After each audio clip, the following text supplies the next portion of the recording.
jobs, higher taxes, and less freedom. That's what it's all about. It is really what it's all about, and the facts prove it. Lost jobs, higher taxes, less freedom, and you'll see that on the air next week in New Jersey and other states. Also, we're going to be hitting with some pretty cool radio. Chris, play the radio spot. Honey, have you noticed our electric bills getting higher, even in the winter? Well, it's going to get even worse thanks to the Regional Greenhouse Gas Initiative called RGGIe. I heard something about that. Doesn't that have to do with global warming? We could sure use some of that right now.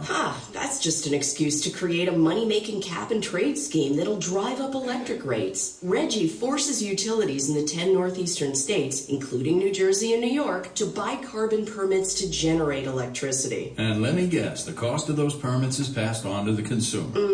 Worse still, insiders are speculating on these permits, hoping that a national cap-and-trade system is put into place that will send the values of these permits through the roof. Many economists say electric rates could double in less than 10 years. That's not just going to affect us, but also our employers, the places we shop, and our local government. And it means higher taxes, lost jobs, and less freedom. It's got to stop. It's time to pull the plug on RGGIe. Paid for by Americans for Prosperity.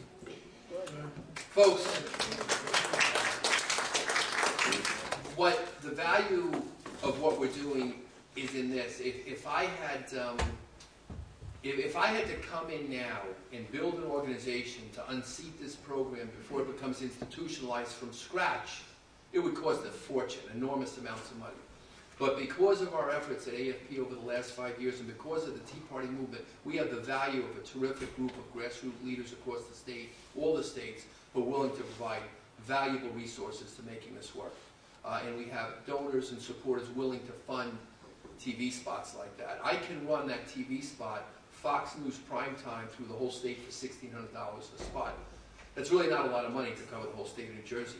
You know, WABC radio is $400, South Jersey radio is $40. So the more I can get on, the better. So if anyone here would like to help support that effort, your help would go a long way. I will probably raise and spend on this whole project in excess of $1.5 million to make impactful television radio in New York and New Jersey, New Hampshire, and Maine. Those are the states where we believe we can repeal this. Our strategy is this. The strategy is once we elevate this issue in the minds of voters, hold legislators accountable, and we begin to take this apart, when New Hampshire goes down, and I think it will, that's a very small state. If New Jersey follows it, the whole thing goes down like a row of dominoes. And we send George Soros and his team back to the ash heap of history for good. For good. Yeah. Right? Now, we also have our cool little smart car that we wrapped up with repeal RGGIe stuff. It's sitting outside. It's really fun to watch Chris Jamarchi at 6'6" get out of the smart car. Fun. But it's just to get the point across. That's how they want you to live. That's how they want you to drive while they make. Now, let me give you an idea of the money to be made, folks. The auctions for RGGI have raised $777 million in the auctioning of carbon permits, which have then been divvied out to the states. The environmentalists have been duped because that money was supposed to go to something called green projects. It hasn't. It's simply gone for balanced state budgets. It's just another new tax. But think about this. $777 million that can be sold at 10 times that by speculators for profits yields a profit of $7.77 billion in potential profits for speculators on Wall Street, passed on to you, the ratepayers. $7 billion. That's in the first 10 rounds. That's in the short term. That's the billions and billions of dollars that will be siphoned out of our economy and our economic future if we don't act. When I throw out a number like we'll probably spend $1.5 million in 3 states, that's nothing. It's absolutely nothing. I mean, they spend $3 million on a state Senate race in South Jersey to elect Steve Sweeney to the New Jersey State Senate. We can raise and spend $1.5 million to save the economic future of our state and our kids, I think. And I'm happy to do that. So I think the future of this policy is going to be determined in the next 6 months to a year, maybe even in New Jersey by the primary. And I hope to have your help and your support in any way you can to winning this. I'm committing to winning this, and I hope you are too. So that's my program, folks, and I'd be glad to take any I have questions. a question. Yes, ma'am. Well, They were going to a applaud. suggestion or a question. Okay.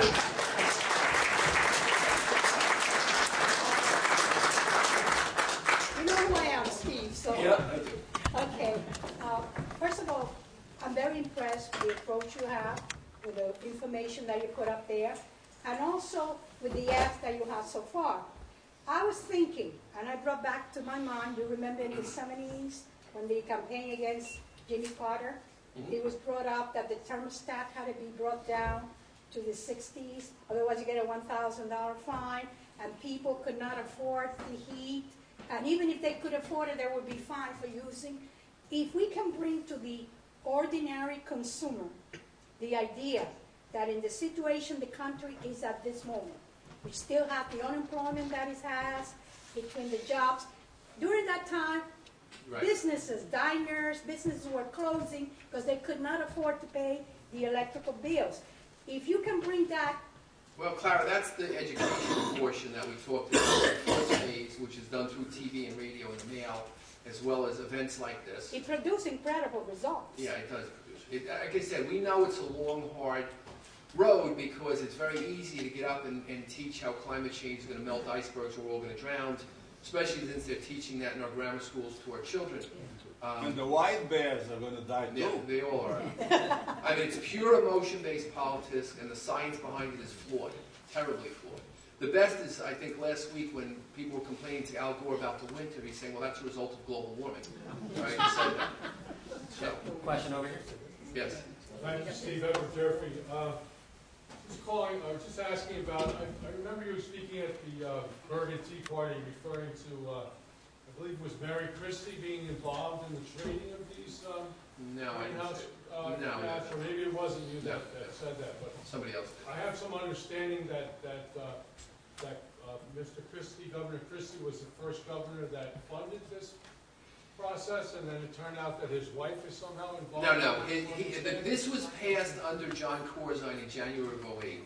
There were 7 auctions conducted before Christie became governor. What you're referring to, and I have not talked about it, is that Cantor Fitzgerald is where the governor's right works, and they claim to be, at Cantor CO2, their division, they claim to be, the leaders in the RGGI architecting development. So, Thank you. whether there's a relationship there, I can't speculate. Question over here. Yusuf. Is there any thought of AFP getting behind and supporting Ken Cuccinelli's legal actions against Mike Mann? Maybe that can be expanded. Yeah, very much. In fact, I spent the weekend with Ken Cuccinelli.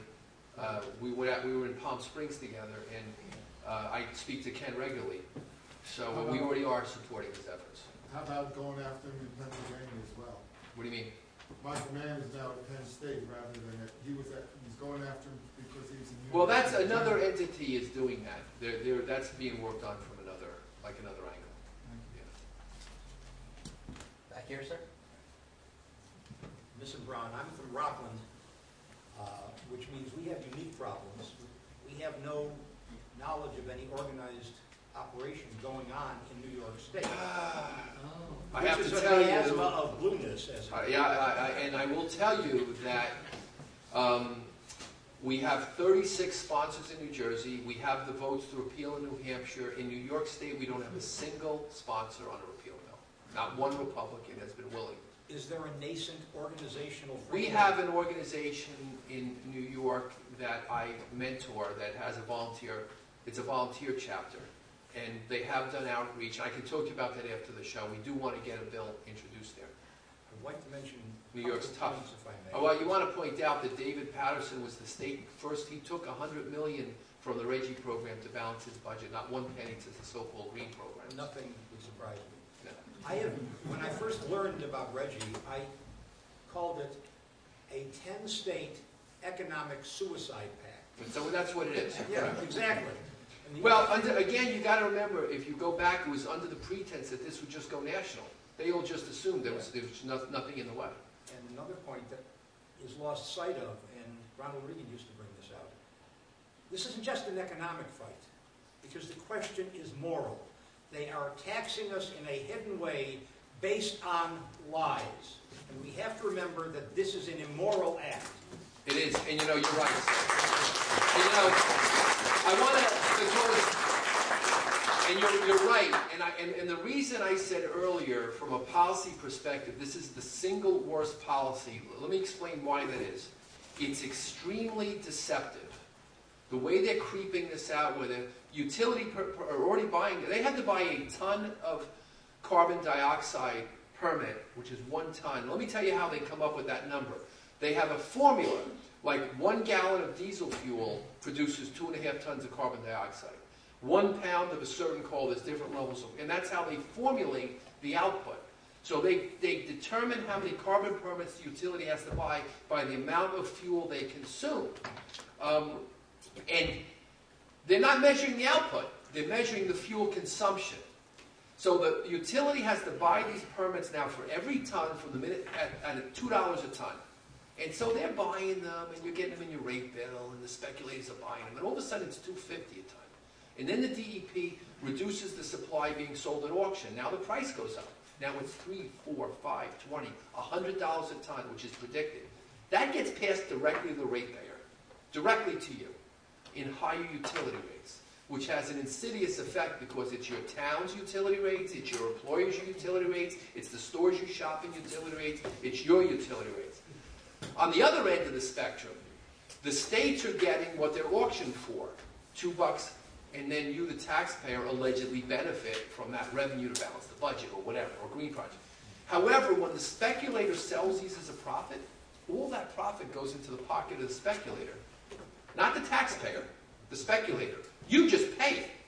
So if a speculator buys 1,000 tons at $2 a ton at 2,000 and sells them at 20, that's 20,000. They make 18,000 profit. That gets passed on to you, the ratepayer, and the states don't get a dime.